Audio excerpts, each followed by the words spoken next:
رمضان رمضان رمضان فرصة عمر. If you want to be a Muslim, you have to believe that God is the only creator. We Muslims are true monotheists. We believe that there is only one God, one creator.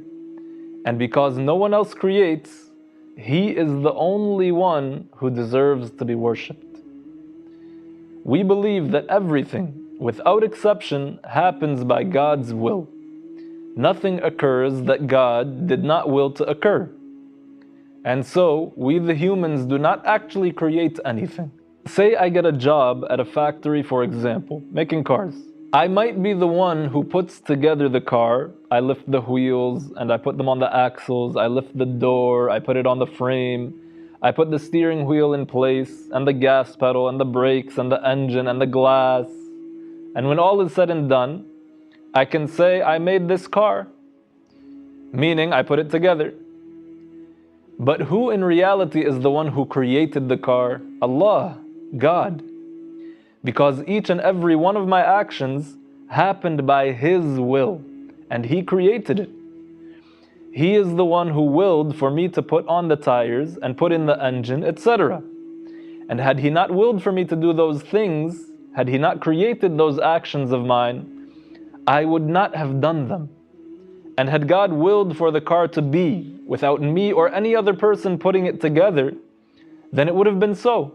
Because God has the power to do whatever He wills. And so the creator of the car in reality is Allah Ta'ala. The belief that God is the creator of everything and that no one else creates and that everything happens by God's will is explicitly mentioned in the Quran in multiple places.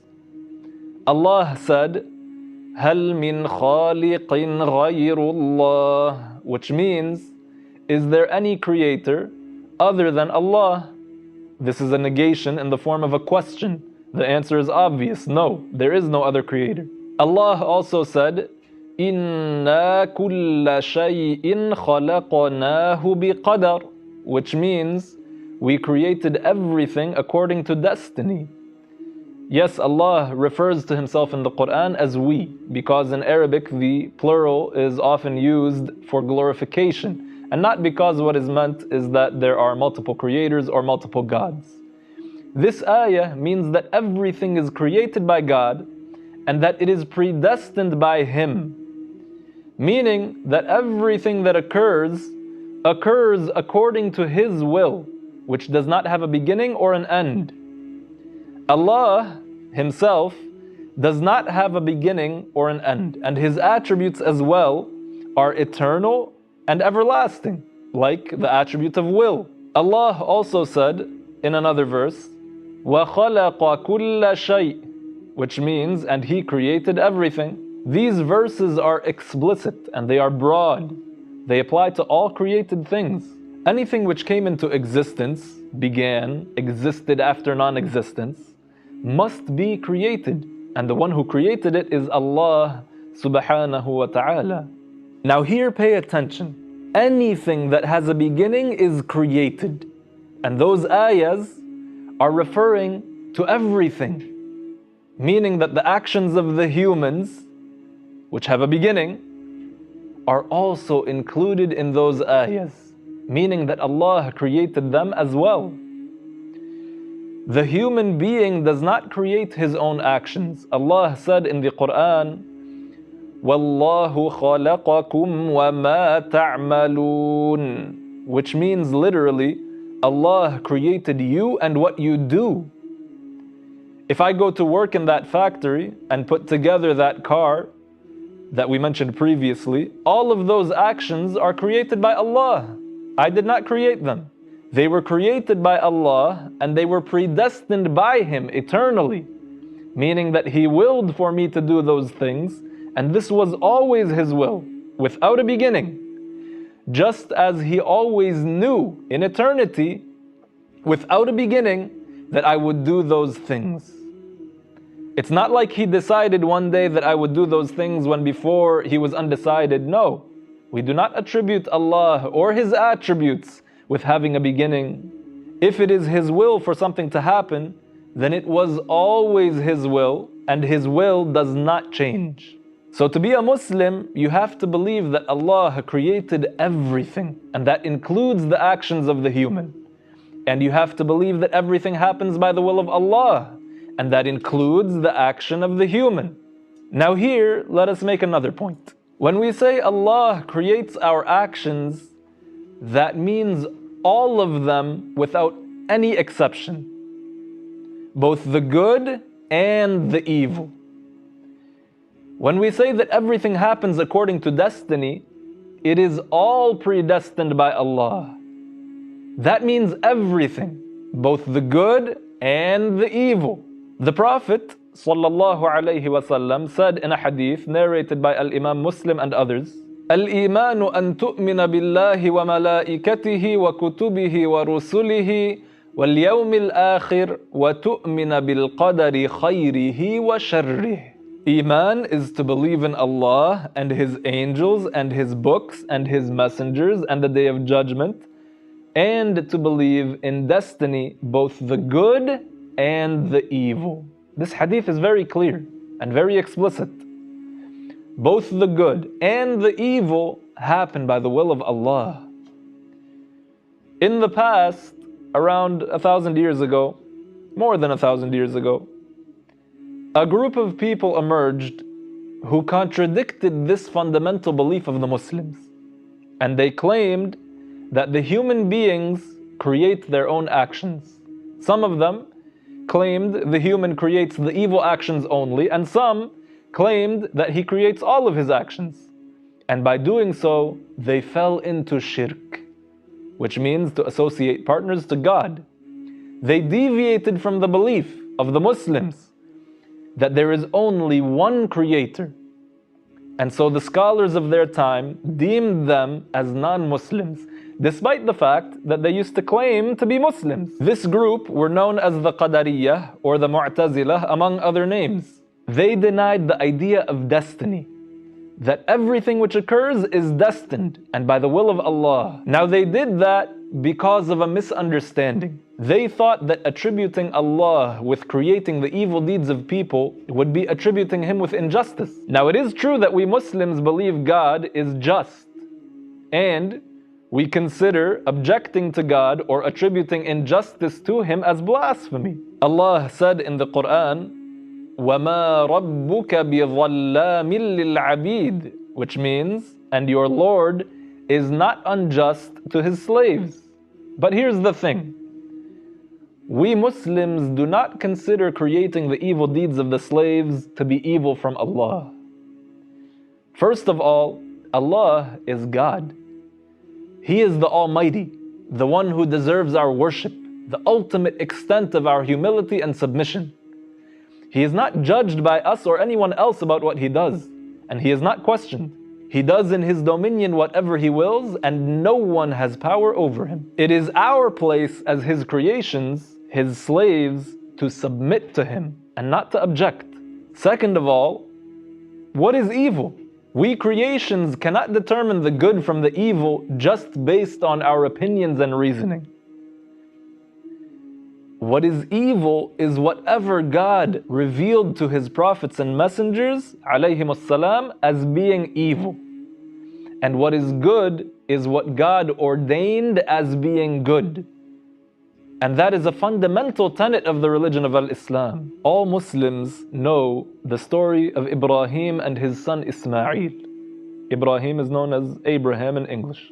Allah ordered Abraham to sacrifice his son Ismail, to put him to the slaughter. So Ibrahim set out to fulfill what he was ordered to do, and his son Ismail went along with him and helped him, even after his father informed him about his purpose.